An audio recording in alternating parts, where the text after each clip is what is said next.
Hello everyone, welcome back to this channel. स्वागत है आपका एक और नए कॉन्सेप्चुअल वीडियो में। आज इस वीडियो में हम लोग 3 फेज इंडक्शन मोटर के स्पीड रेगुलेशन या फिर बोल सकते हैं स्पीड कंट्रोल टेक्निक के टॉपिक के अंदर जो पहला टॉपिक है जिसको हम लोग कहते हैं स्लिप कंट्रोल टेक्निक, उसके अंदर वोल्टेज कंट्रोल टेक्निक को आज हम लोग स्टडी करेंगे।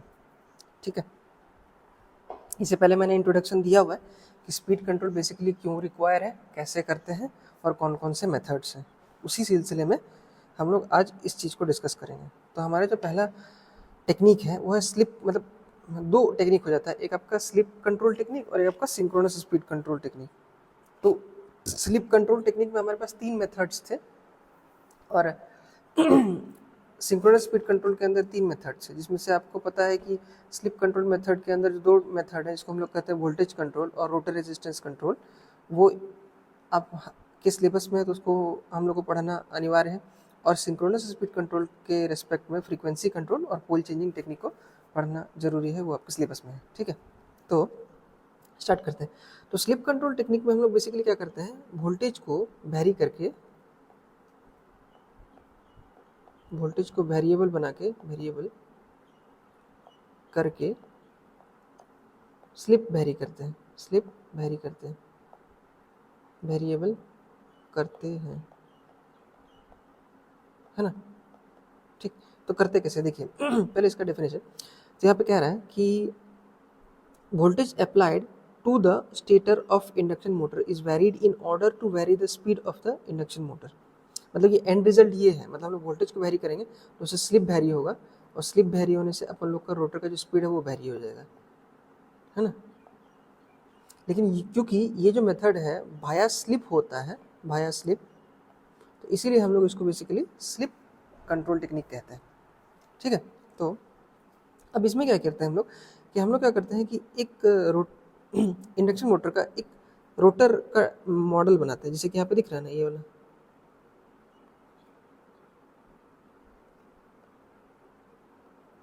ये रोटर का मॉडल है। ठीक है, ये बेसिकली रोटर का सर्किट मॉडल है, रोटर सर्किट मॉडल। ठीक है, जिसमें से हम लोग क्या करते हैं, स्टेटर का इम्पीडेंस को नेग्लेक्ट कर देते हैं, इग्नोर कर देते हैं। ठीक, तो उससे हम लोग को पता है कि आमतौर पे SX2 रहता है। ठीक है, रहता है ना। अच्छा, इसको ऐसे देख लेते हैं।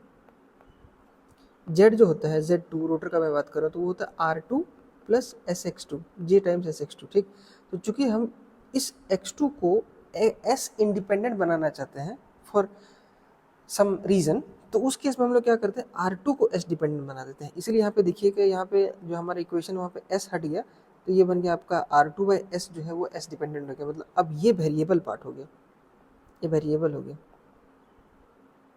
ठीक है तो अब अगर यदि ये वेरिएबल हो गया तो इससे क्या फ़ायदा होगा, देखिए जब हम लोग अंडर नॉर्मल ऑपरेशन का बात करते हैं, जब हम लोग नॉर्मल ऑपरेशन कंडीशन का बात कर रहे हैं, तो उस केस में क्या होगा कि जो n होगा रोटर का स्पीड वो NS के बराबर होगा, आमतौर पे NS के बराबर होगा जब हम लोग लोड नहीं दिए इसके ऊपर।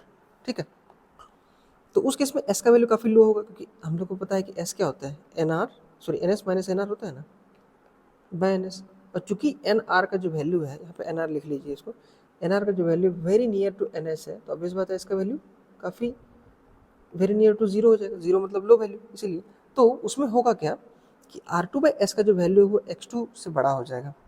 कैसे बड़ा होगा, आप एक एग्जांपल के तौर पर देख सकते हैं। मान लीजिए हम लोग लिखे R2/X और यहाँ पे लिख रहे हैं X2। ठीक, अब अगर यदि X का वैल्यू, S का जो वैल्यू है वो 0.01 हो जाएगा।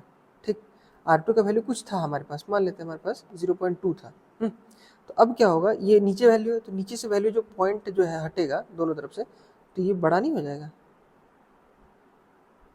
200 ओम नहीं हो जाएगा। पूरा R2/S का वैल्यू मैं बात कर रहा हूँ, ओम तो नहीं, 200 में ओम। ठीक, और वहाँ पे जो X2 है उसका वैल्यू कुछ भी हो, तो ऑब्वियस बात है कि R2/S का जो वैल्यू है वो काफ़ी बड़ा हो जाएगा ना, होगा ना, क्योंकि S का वैल्यू 0 के करीब है और ये वैल्यू 0 के बस लगभग करीब ही है। ठीक, तो अगर यदि R2/S का वैल्यू बढ़ेगा तो यहाँ पे अपन लोग को पता है कि जो टॉर्क होता है, टॉर्क का इक्वेशन क्या होता है, T = 3/ω/S V1/R2 होता है ना। थोड़ा सा ये डर्टी हो गया, मैं इसको साफ कर देता हूँ।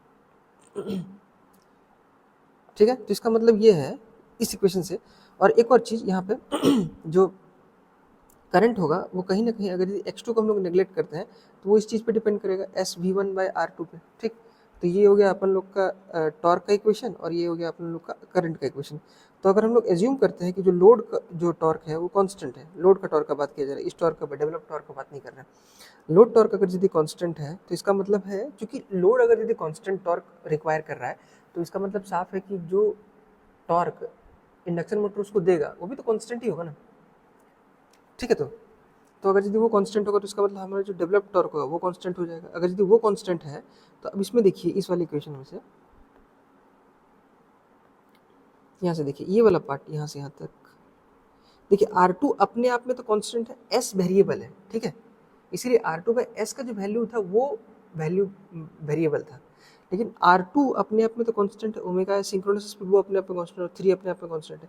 तो हम लोग कह सकते हैं कि जो T हो जाएगा वो डायरेक्टली प्रोपोर्शनल टू SV1² हो जाएगा, होगा ना। तो चूंकि टॉर्क भी कांस्टेंट है तो इसका मतलब SV1² is proportional to a constant, कह सकते हैं ना। वही चीज़ मैंने यहाँ पे लिखा है, SV1² is equal to constant, ठीक। अब अगर यदि ऐसा हो गया तो यहाँ से एक चीज़ देखिए कि अगर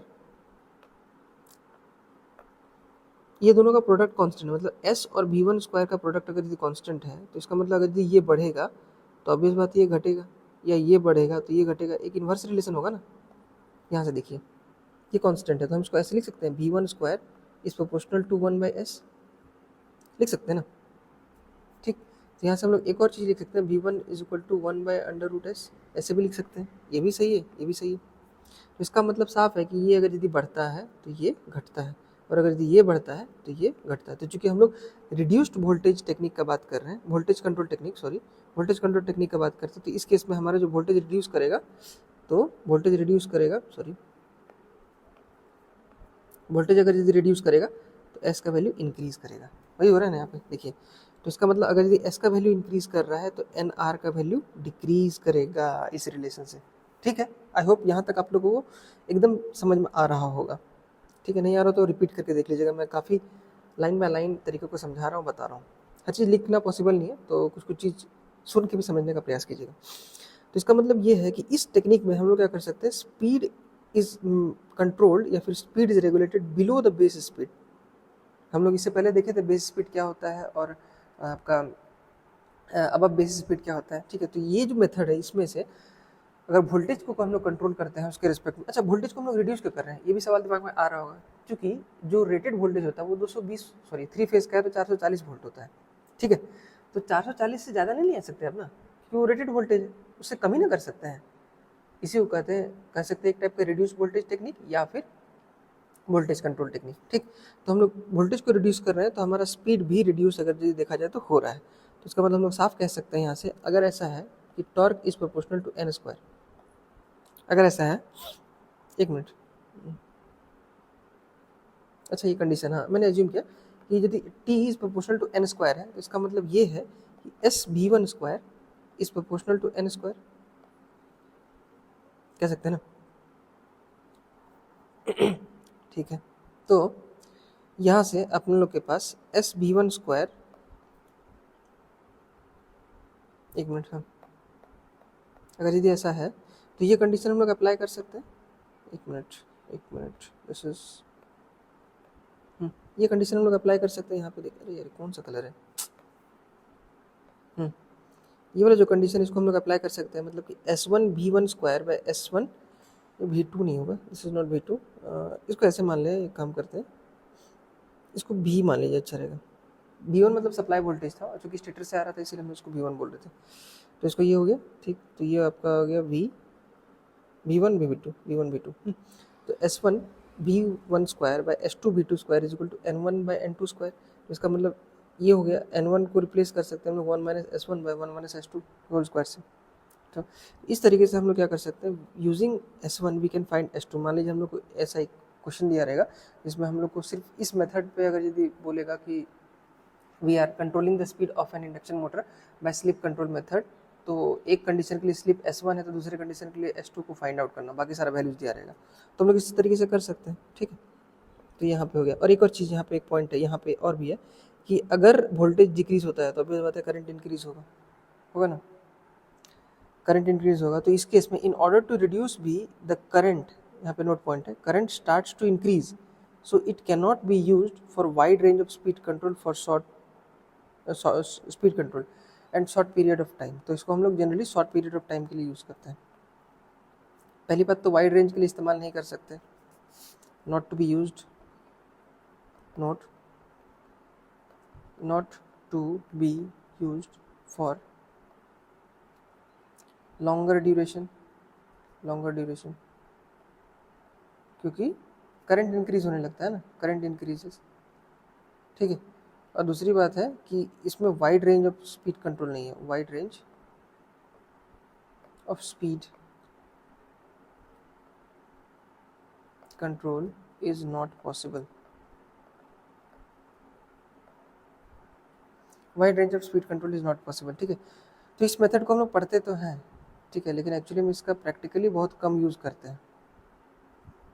बहरहाल आप लोग के सिलेबस में है तो इस चीज़ को तो आपको पढ़ना पड़ेगा ही। तो मतलब ये इसका थ्योरी है, अगर यदि आप इतना समझ पा रहे हो और इसी चीज़ को अपने कॉपी में लिखोगे तो आपको अच्छा मार्क्स मिल जाएगा, ठीक है। बाकी थ्योरी के लिए आप रेफर कर सकते हो बुक्स को, ठीक है।